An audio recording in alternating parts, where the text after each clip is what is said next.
All right, as everyone's coming on here, I've just got a little thing to paste in the chat here. If you want to go ahead and say who you are, where you're calling from, what your business is about. And welcome, Mo, Denise, Karen, Linda, Maria. Now, I'm probably going to get this really wrong, but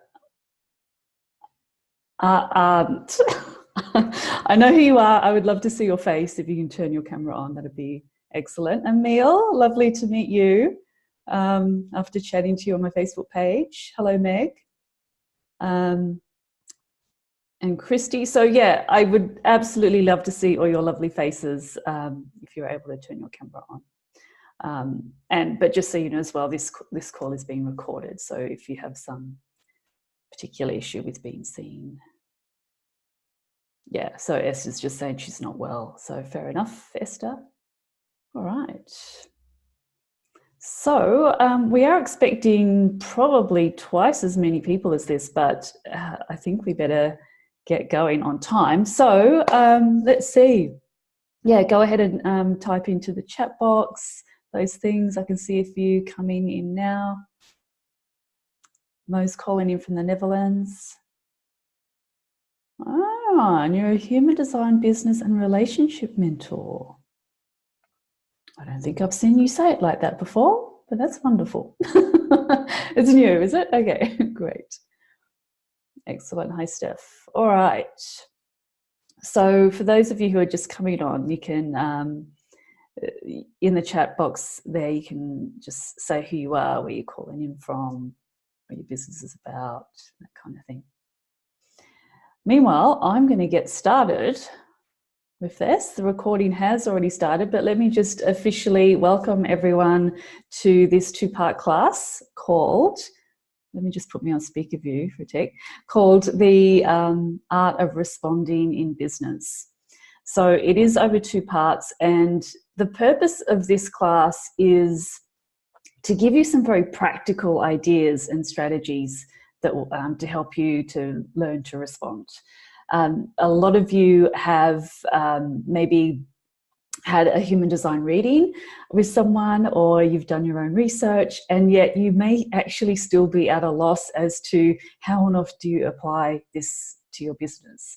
So we will be covering some of the foundational pieces of the chart, but we're not going deep into anyone's chart. Like, everyone is really so unique.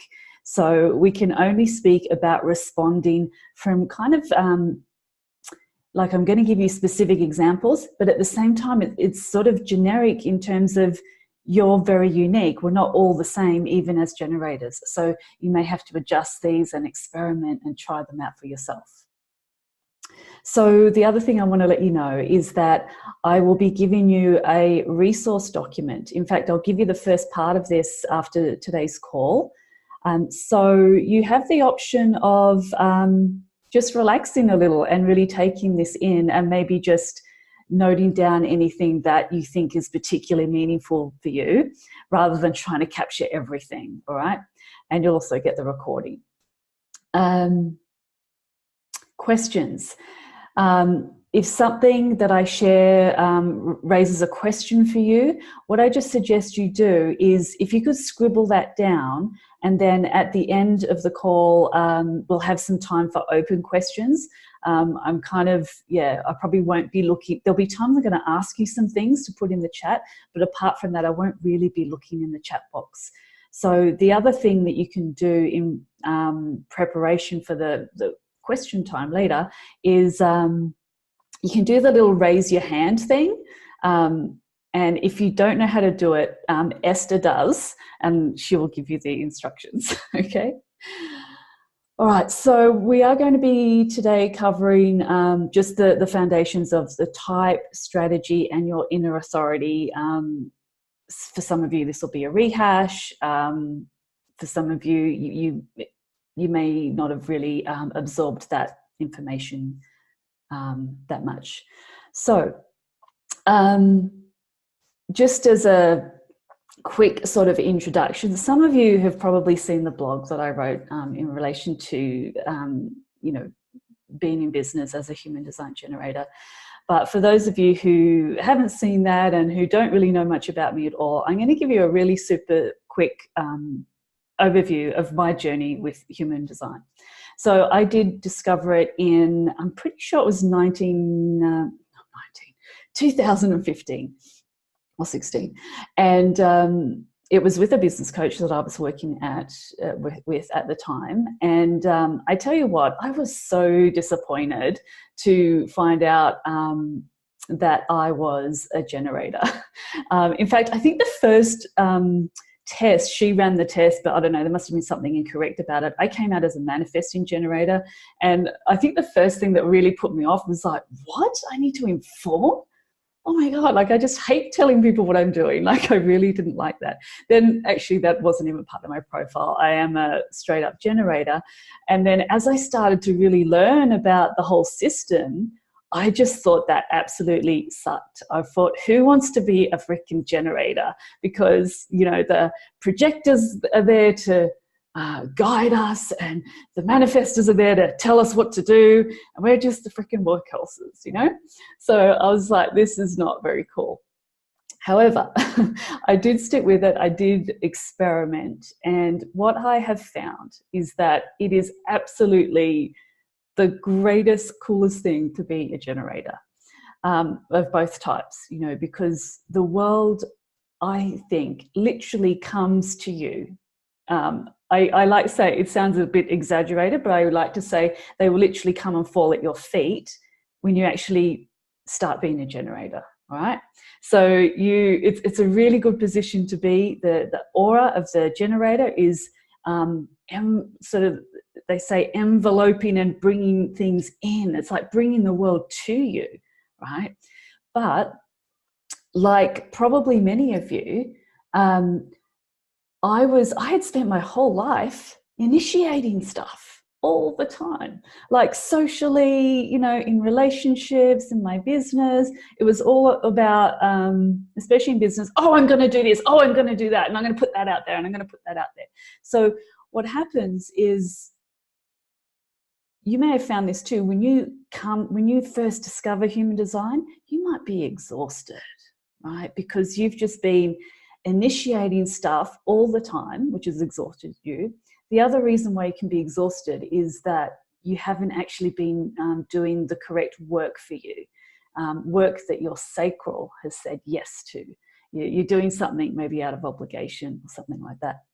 So I think that's the main thing I wanted to share about my story. And I guess the other thing, to know is that I really think that my business has grown a lot of my sustainability and everything is due to experimenting with my design. And, I'm still experimenting. I'm still, learning. And I just want to share some things that I found that might be helpful for you too. All right. So let's get into some of this foundational information. I just got to move a couple of things out of the way. All right. So the other thing is that this training could raise further questions for you on the mechanics of human design, because you might go, oh, I've got this channel and I've got this and I've got that and whatever. I will give you some recommendations on simple things and inexpensive things that you can do to continue your own education. But again, I just want to say, like, I've had probably 3 or 4 readings, all right? And readings are great. You actually find out lots of interesting stuff about yourself.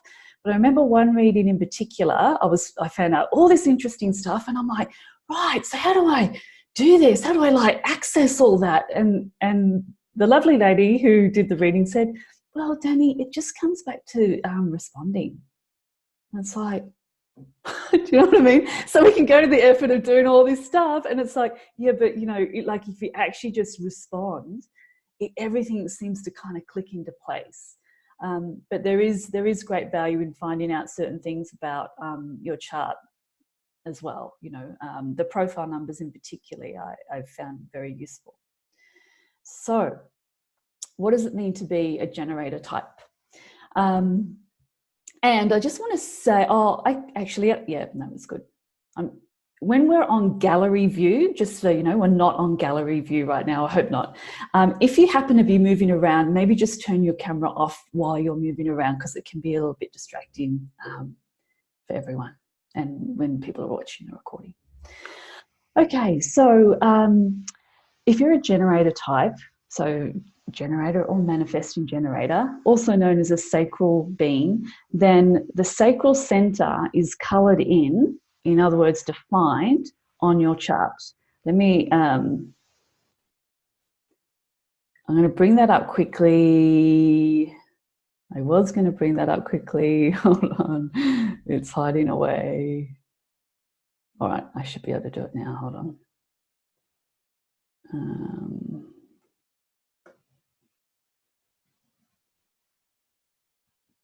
Try again. Oh yeah, there it is. Great. I seriously need like a couple of monitors here with everything that I need to get out of the way. All right, so everyone who is a generator has this red center. That's the sacral center, colored in, defined, in other words, which means you have consistent access to life force energy.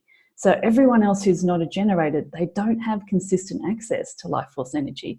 And so that idea or that knowledge alone can help you understand some of the other mechanics of those other designs, all right? So I just wanted to show you that. Where are we going next? We're moving stuff out of the way. All right. So I have already said that often you might already be depleted when you actually come and discover human design. And so when you hear anything like generators are the workhorses or the workers or the whatever, or, you know, other analogies that get thrown around are, you know, it's like you're kind of like, you were like the slaves in Egypt building the pyramids. It's like, not helpful. That's what I often think, you know. But if you're depleted and you hear that, you're like, this is the craziest system in the world. So I just want to acknowledge that if you have felt that way, I felt that way. And so the things that we're going to go through today will help you actually start from a place of actual rest, of not actually doing, you know. And actually on that thought, just a reminder for myself and all of you, one of the best things you can do as a generator is when you're sitting down or talking to anyone, lean back ever so slightly in your chair, all right? So I'm just going to do that now. Instead of like leaning forward, that will really engage the right kind of energy. All right, so the other thing to know is that generators are powerful creators, all right, but in response. So the thing where a lot of people fall into is they're like, oh, my intuition's telling me blah, blah, blah, and, you know, intuition and whatever. And it's great, you know, but what you've got to know is that you also need correct timing. You also need to watch for the signals in the human matrix, as I like to call it. So we'll get more into that in a minute. So your lesson, I believe, is to stop initiating, if that's been you. And I would just love to, I'm going to put everyone on gallery view for a moment. I would just love to see a show of hands who kind of feels like they've been initiating stuff like most of their life. You don't reckon you have, Steph? No? Wow. But most of us, yeah? Yeah, cool. All right. And then our mandate is to observe, starts with observing and then responding. And I guess this element of observing is probably one of these things that I don't see a lot. I don't see it talked about a lot. Or I've never probably seen it talked about in that way. It's just about, you just got to respond, right? But you can't respond until you become a masterful observer. And I'm going to give you some ideas on how to do that. So generators either have, we're going to go into inner authority. They either have a sacral or an emotional / solar plexus inner authority. And what that means is, let me go to, I think I've skipped a little section here, but I will circle back. Actually, let's just talk about the sacral response before that. So the sacral response, just to sort of clarify, is a pure, unadulterated response from the body. There's actually no thought involved, or there shouldn't be, right? If there's thought involved, it's not a sacral response. All right, and how does that show up? Well, the typical thing you'll hear if you've done any kind of human design training is that it shows up through guttural sounds like or you know, that kind of thing. And if you are to go, you know, it's kind of a no, really, because that means if you're going, it's thoughts going into it, you know, and it's a no. And I see that show up for me in my kind of everyday life. Sort of, you know, I don't always notice myself saying or but with my husband, yes, it's like, oh, actually I just heard myself say but I just want to let you know that in a business sense you might not ever notice that. Someone's actually unmuted themselves, maybe accidentally. I'm not sure who that is, so if you could just check on that. So for me, how I notice it is it's like it is a gut feeling, but it's also, it may not be so much for you. It could show up differently. But what I like to say is what mobilizes you, like what makes you want to get up out of your chair and do that thing, or what sparks your curiosity. You know, that's in the first instance. And a really good experiment, if you haven't been noticing your sacral response yet, I find a great experiment is when you go out for lunch and you're looking at a menu and just go through the menu and see what kind of goes, you know, like what kind of, you know, draws you forward, and then see what happens, right? Because it's such a good example of what does happen. It's like you might see something, you go, oh, you know, and then your mind goes, oh, that's got bread in it, and oh, it's that, and it's got carbs, and it's got, you know, and so you kind of talk yourself out of it, right? But for some reason, your body, your initial response was, like you have the energy. This is whatever what you need. So try that out at the restaurant, and you know. It's good to get you into the practice. The other thing that I want to say is, it's like in terms of sacral response, I kind of call it having a can I be bothered meter, right? So I imagine that it's like, you know, there's this like, you know, and it's like if it's just going, it's like I can't be bothered, you know. But if it's like, you know, like then it's just like it's just you're there, right? And an example that comes to mind for me straight away is in some of the marketing approaches that I have taken along the way. So, for example, you know, I know a lot of you here are well aware of the Facebook marketing strategy, you know, and there are times where that's been really interesting, you know, to a degree, but I certainly got to this point where it was just like, my like, can I be bothered me? It was just like, it couldn't even get off the ground, right? And so I was like doing things out of like, oh, I should do this. I'm meant to do this because that's how you become visible, right? And so this is what can happen as well. And I remember one of the times I kind of encountered that, I was like, you know what? I would much rather write a 600, 800 word article than think up a question that's going to get engagement in this group. Like it just seemed like too, like couldn't be bothered. So I actually went that other route. I actually, when I've had that initial thought, I started writing articles on LinkedIn, and I ended up doing very well in that regard. So just sort of planting some seeds here so that you can think, you know, these might not be your examples, but what is it for you, you know? All right, so And I'm going to go back to the bit I skipped. Sorry. So I just wanted to talk about the difference between generators and manifesting generators.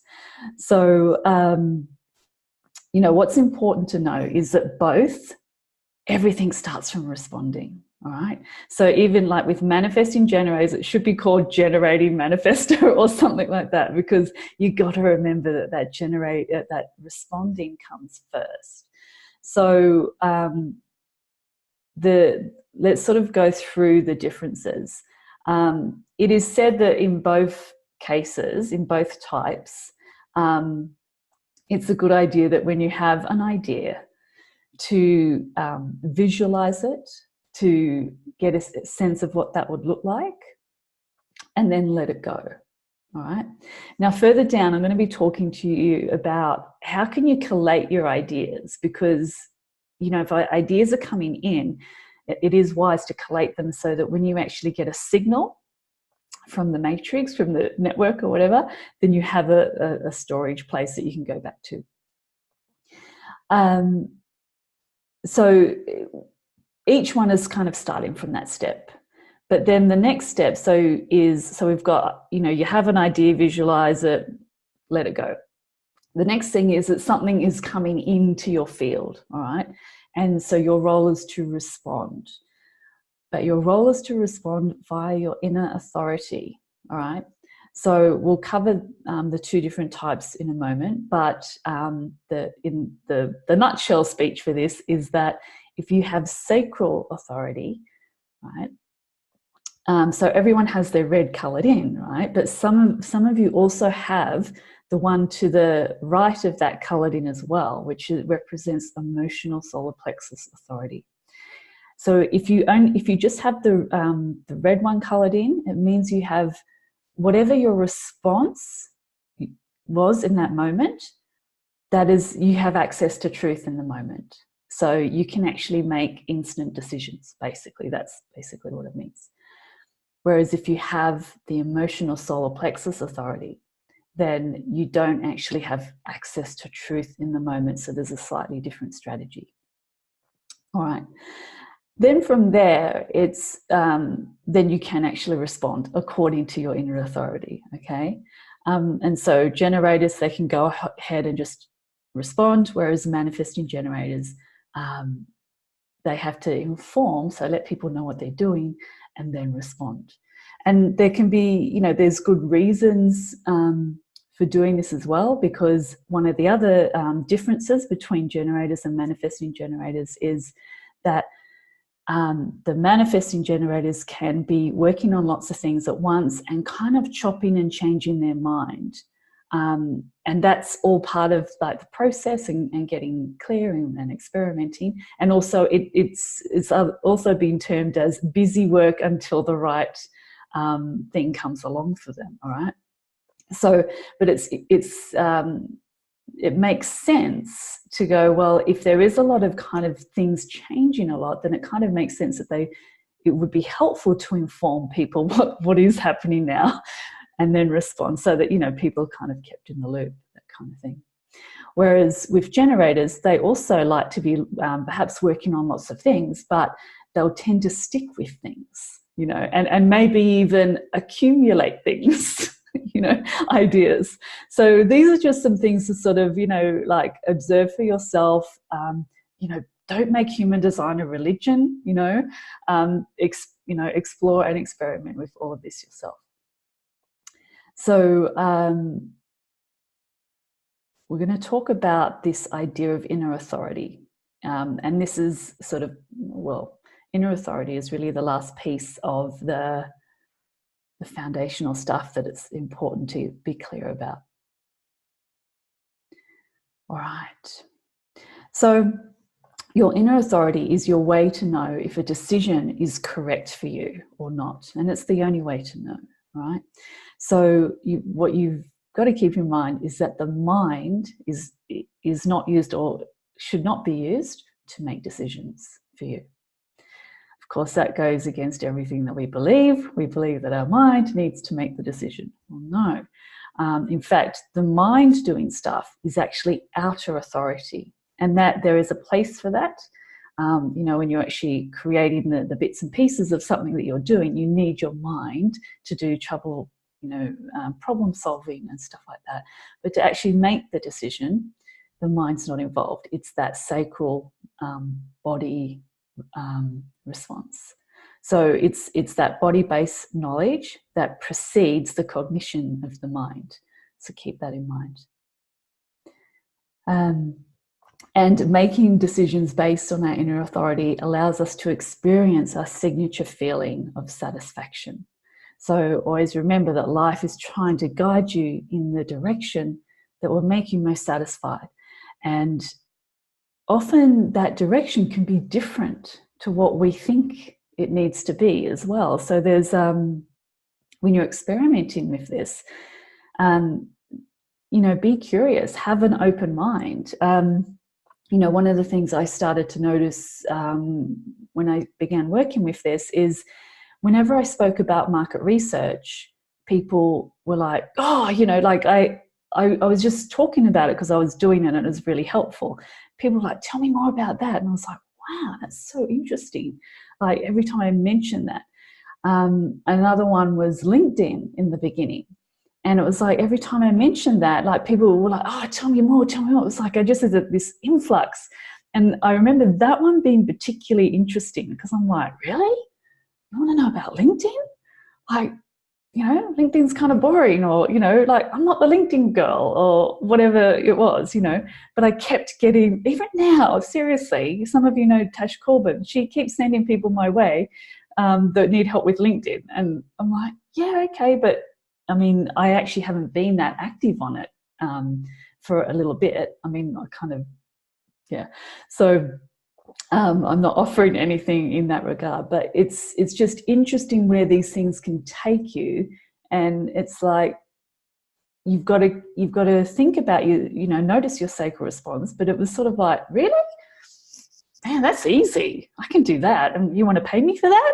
Okay, that's cool, So sometimes it's really interesting to go with these things, see where they land. All right, so the inner authority is also about being your own authority, essentially. I think that's the main thing to remember. It's like being your own authority, not having external expectations and all of that kind of thing. So sacral authority, let's have a chat about that.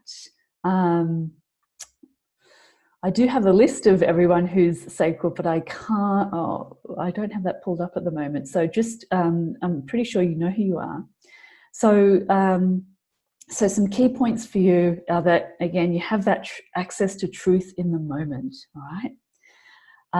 It's a visceral or gut feeling, a decision from the body. I've talked about the sounds.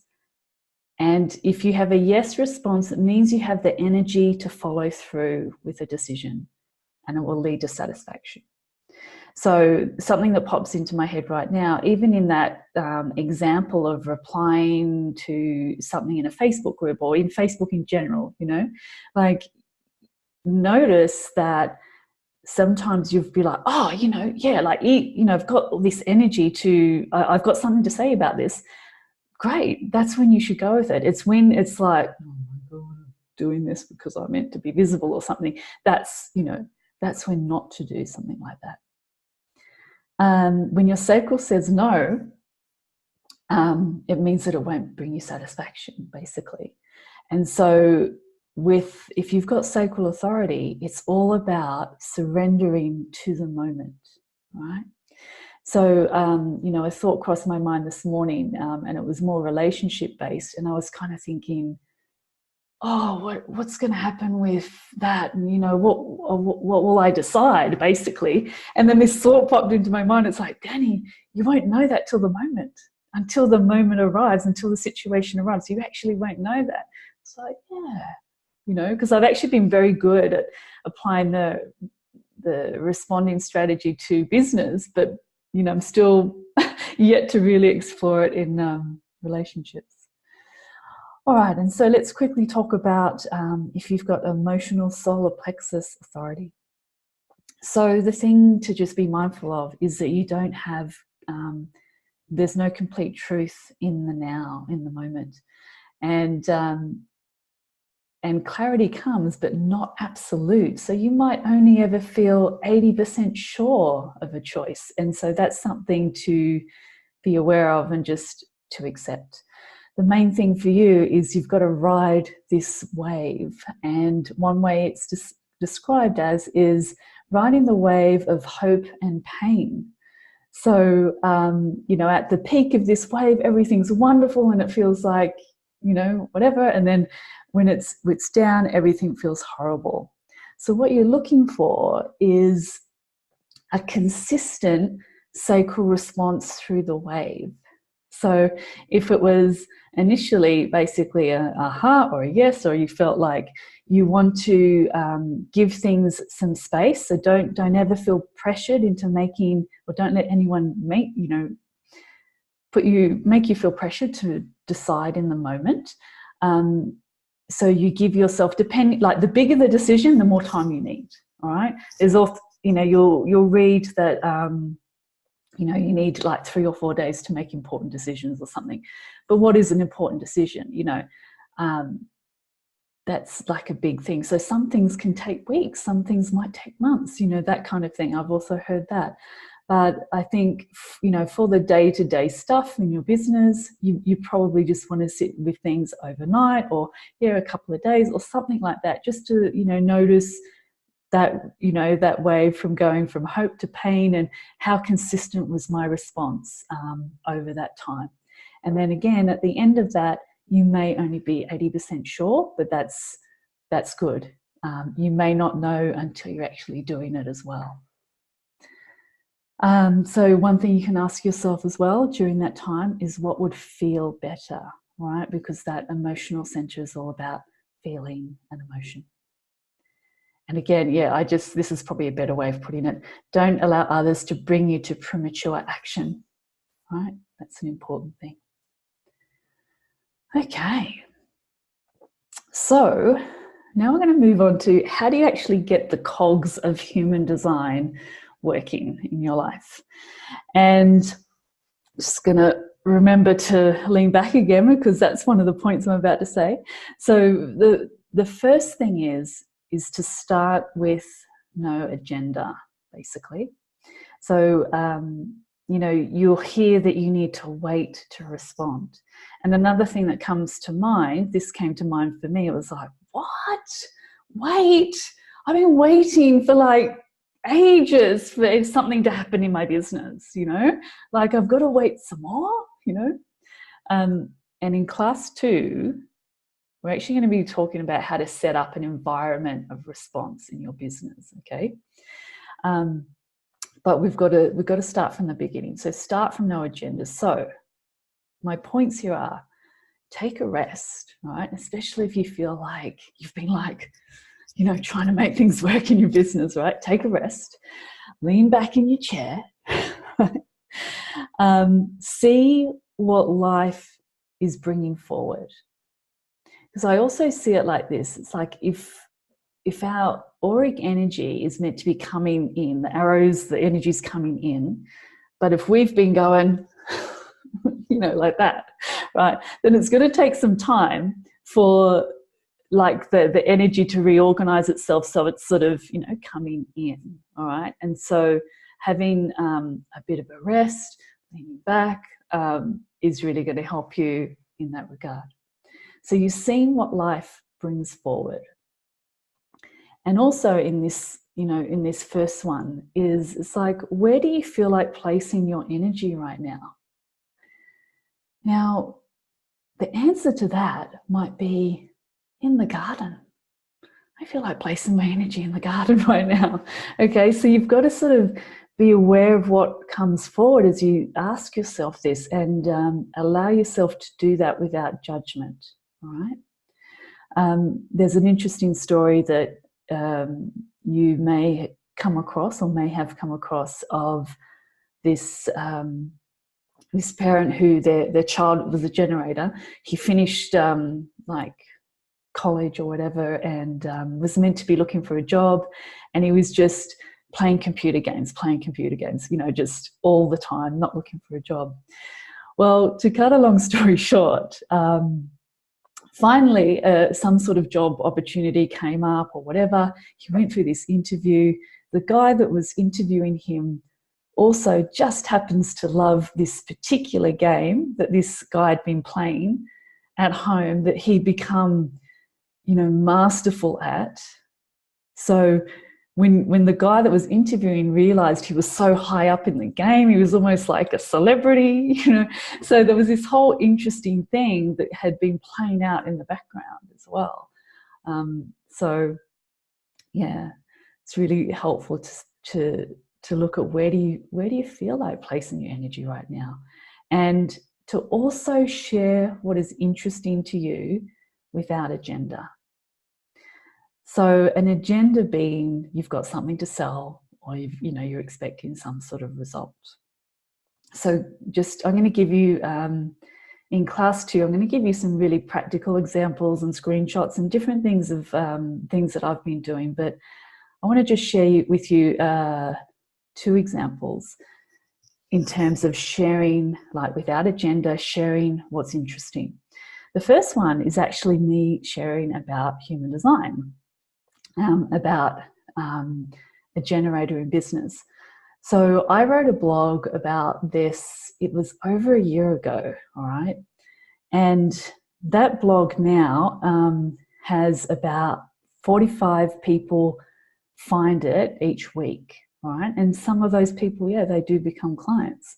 So what's interesting about that is when I wrote that blog, I didn't have any offer to do with human design.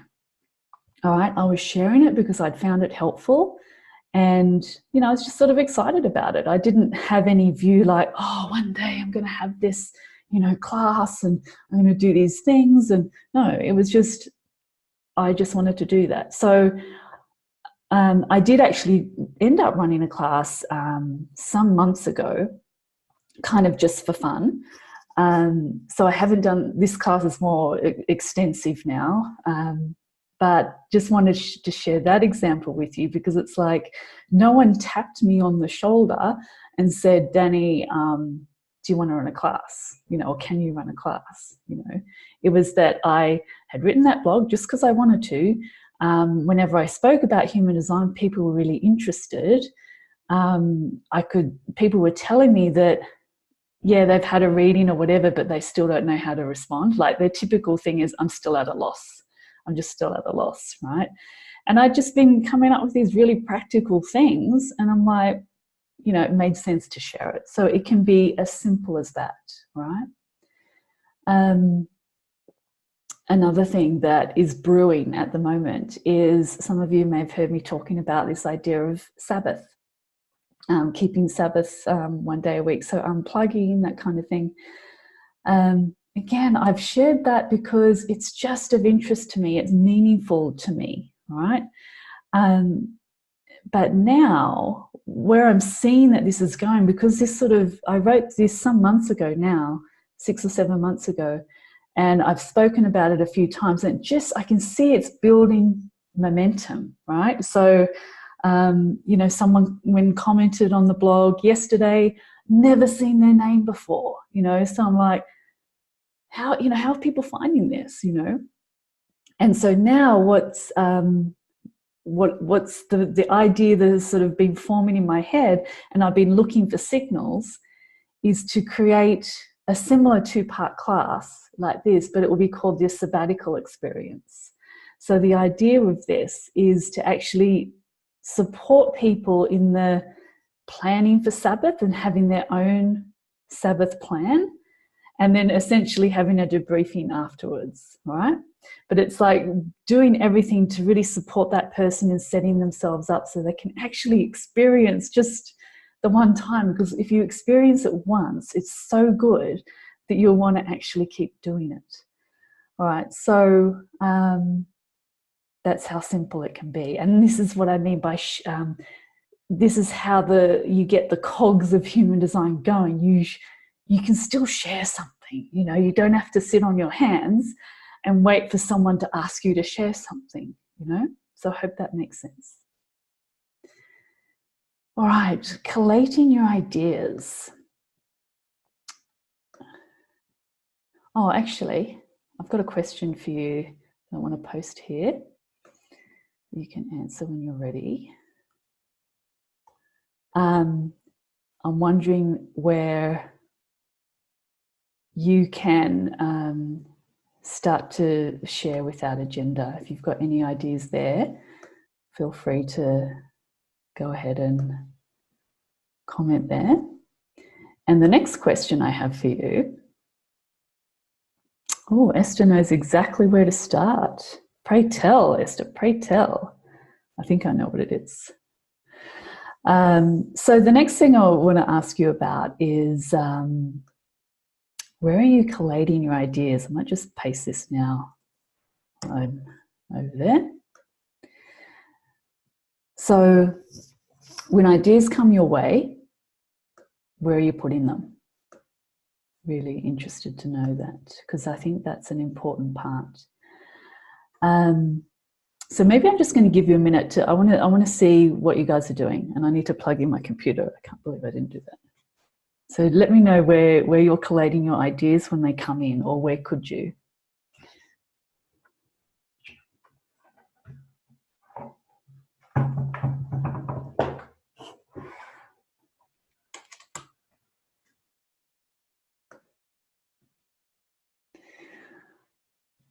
Right, what have we got?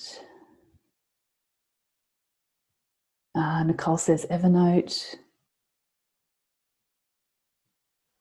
Denise says in the toy box in Asana. Steph says journal, Dropbox. Maria says Evernote. Random Word docs, yeah. Sure, we all got those. Chrissy says poetry journaling. Karen says I have an old school paper journal. Nice. Monica, I write down in my journal and leave them to percolate. Beautiful. Mo says I have space in my agenda called brain dump. Yeah, beautiful. Love your ideas. So what I've been doing is I have, I use Google Docs for everything. I highly recommend it. It just takes the heavy load off your computer. And I call this document Ideas Stream. So I was a little bit spaghetti junction with my ideas in notebooks and whatever. So I'm putting it all into that Ideas Stream now. So you might want to do something like that. So part of your take-home project today will be to actually have a look at where you are collating your ideas, and if you need to change that at all. So in this point, number 2, it's about collating your ideas and then visualizing it and letting it go. All right. The next, the third and final main point that I want to make today. Is this the final point? Yes. Is just to talk a bit more about becoming the observer, all right? So some questions that I found really helpful is, well, let me tell you where I started. Because when I was really learning about this, honestly, I just felt like no one in a really practical sense was guiding me how to respond. They were just like, you just got to respond, right? And I was like, so this is where I started is in my notebook each morning. I just started writing, what do I need to respond to, right? What surprised me about that question is that it made me remember things that I could not believe I had forgotten, right? So, for example, emails of people asking if they could work with me, or asking about something to do with one of my offers or whatever. Hadn't responded, right? Hello, how did that happen? But when you ask yourself that one question, that alone starts to generate ideas. Now, this is also part of your take-home project. Now, this is what can happen. Day 1, what do I need to respond to? Nothing. And there may not be anything, which is great, which means it's a sign that you can rest, okay? But it can also mean that you just need to get into the groove of it as well. So in the class that I did, the first one of these classes I did a number of months back, I sent everyone away with to this, take-home project to see, what do they need to respond to? Or actually the second question is, what are people asking me about? Now, one of the ladies come back and she said, no one's asked me anything. And I'm like, no, they have. They seriously have. Even if they've said, pass the salt, right? People have asked you questions, right? But as we talked it through, what I realized and what she realized is it was almost like, no one's asked me about this business idea I have, right? So that's not what this is about. This is like more expansive than that. What are people asking you in general in life, whether it's to, related to business or not? It's about asking yourself that question every day so you can find this groove, so you can become this observer of what is actually happening. And, it's like what is happening as opposed to what you think should be happening as well, right? So there are 3 questions that are really helpful. The first one I've covered, what do I need to respond to? See what comes forward. What are people asking me about? So that could also be client sessions. If you don't have clients right now, just look around. And then the other one I found really helpful that I added is, what do I notice people talking about, right? And again, I don't know whether this is sort of officially,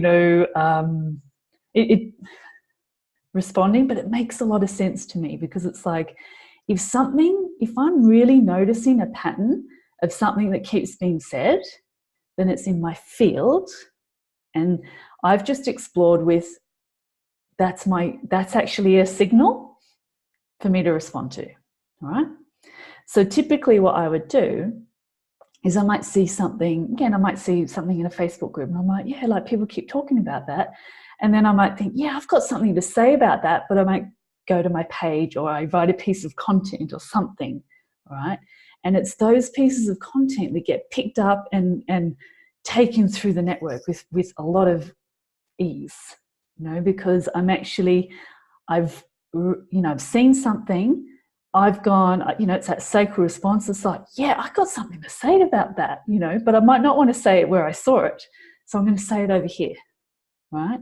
So it's another really good thing. That alone can then lead to other things. Those things that you decide to just say something about because you've noticed it in your field, they can end up being eventually monetized things, all right? And they've already got all this energy behind them, so they are very easy to be taken up by others. So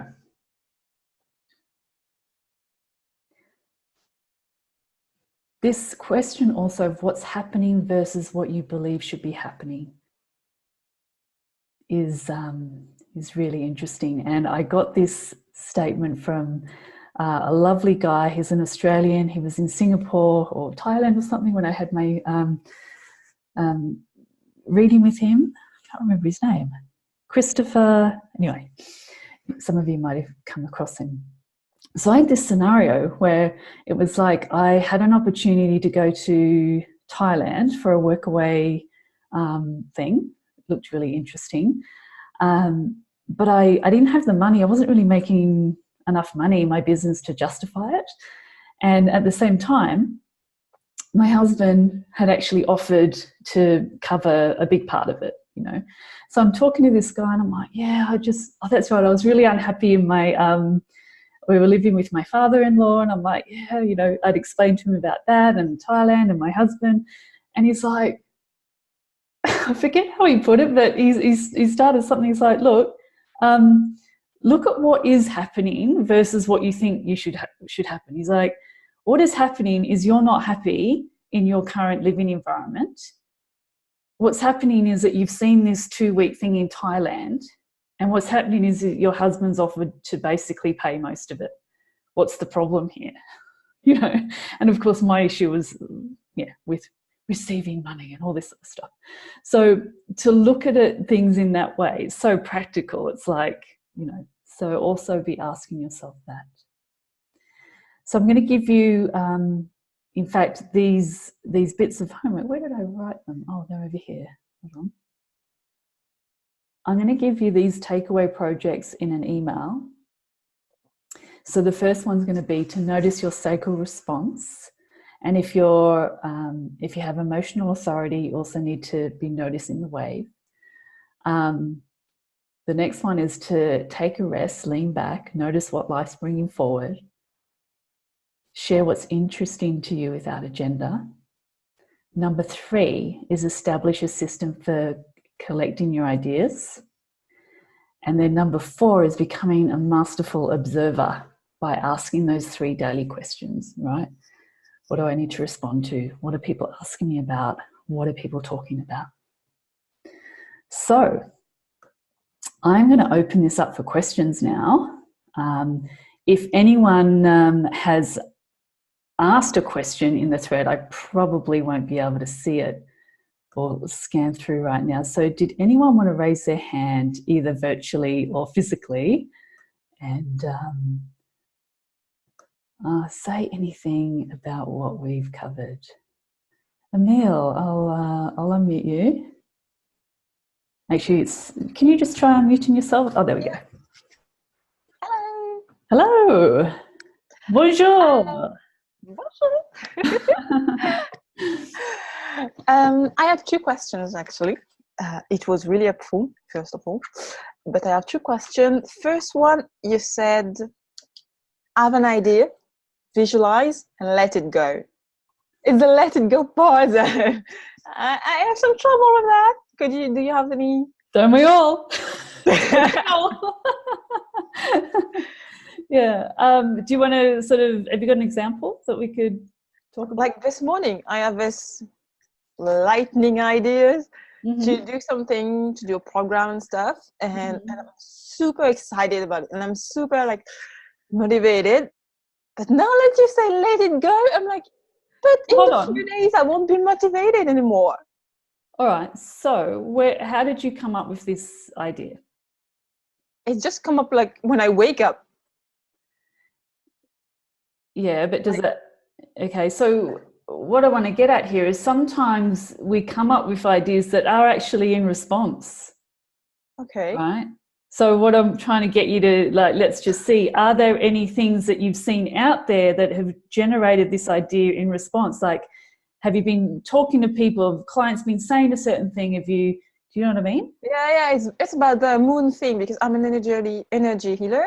It's about the full moon thing, and everyone is can't ground to earth, completely in the spacious place. So it's about anchoring to earth and to Mother Earth. So, and my clients say, I'm just dreaming right now. I can't do anything. Yeah, so I would say get the idea down and flesh it out. And I think just from a marketing perspective, sometimes what we want to do is talk about the tool, right? It's and so in your case, the tool is the moon cycles, working with the moon cycles. Great, but why? Why? What's a good reason for working with the moon cycles? Okay. And so the good reason has probably come up in your conversations with clients.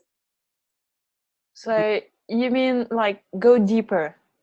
Well, maybe. Okay. Because sometimes what is the reason it may not be deeper. It might be just really practical. No? Can't you think? Can you give me a reason why someone why would it be good for me? Maybe. I mean, I know you don't know me, or use one of your clients as an example. Yeah, because women have so much energy, and it's like us as women. We have cycle, and like the moon, we bright and shine, and sometimes we go deep inside. And following this cycle with the moon would probably smooth the way you will work, the way we spend our energy. Yeah, so another way you can look at this is, why don't you write about this from a place of no agenda? Yeah, and you can flesh out the idea, and you just be specific as you can, because even with what you've just said, it sounds good, but it's like, you know, what's something specifically it can help with? Not just it makes us feel better with life. Yeah. What's something specific, you know? Yeah. So yeah, I would for now maybe use that as your project to sort of share the idea without agenda, right? Okay. Suspend the idea of the program, right? Or write, flesh out that and put it in your ideas box or whatever. And you know, give the idea space to breathe. And as you talk about it, what's handy then is if people start engaging, and that kind of gives you further things to respond to for this maybe potential program. All right. Oh, I see. Okay. Okay. And sorry, did you have another question quickly? Yes, quickly. It was about sharing without agenda. It's like, doesn't this confuse the clients? It's like, because I'm like, I like to go everywhere and I have ideas everywhere, and I like to go deep in lots of things. So I'm afraid of confusing my clients with it. Okay, so if you wrote about the moon cycles, would that be confusing to your clients? No. No. Okay. So it's like really asking yourself questions and going like. So for you sharing about the moon, it's similar to my examples of like, I'm going to share what I've been doing with human design in business because it's been really helpful for me. I didn't have any agenda. I didn't have any program to sell. I didn't have, you know what I mean? It's like when I share about Sabbath, it's still related to my message. It's still related to me. It's not all over the place, you know? Okay. And there can be some variety in what you do. I mean, I always find links with what I'm sharing to my message. So it also comes down to the message. If you don't have a message for your business yet, it can be tricky because if it's modality based or process based, there's not a lot of room to move, you know. But that's sort of a kind of a different thing. So I hope I've helped you a bit with question number 2. Yeah, no, I see it, right? Like you have like lots of threads, and you are the main, so it's the core of the things, and the thread always goes, your post, your article, your program always goes through this page. Yeah, so like with me, it's like, you know, I've got some key messages about slow business, quiet marketing, sustainability, like personal sustainability, and so I can talk about things that relate to that, and it all makes sense. You know, I'm sure no one looks at me and goes, that Dani Gardner's all over the place, right? But in a way, maybe I am, but it's all threaded together. So thank you, Emil. Thank you. Did anyone else have a question, comment? No. All right. So we will wrap up then if there's no questions. And what I'm going to do is I'll email you the first part of the guidebook and your take-home projects. And then we'll come back next week and I'm going to show you some very specific examples of things that I've done that you could replicate in your own business to set up an environment of response. So thank you, everyone. We're like finished like right on the hour. How excellent is that? Excellent. Still recording. Okay, thank you, everyone. I will see you next week. Bye for now.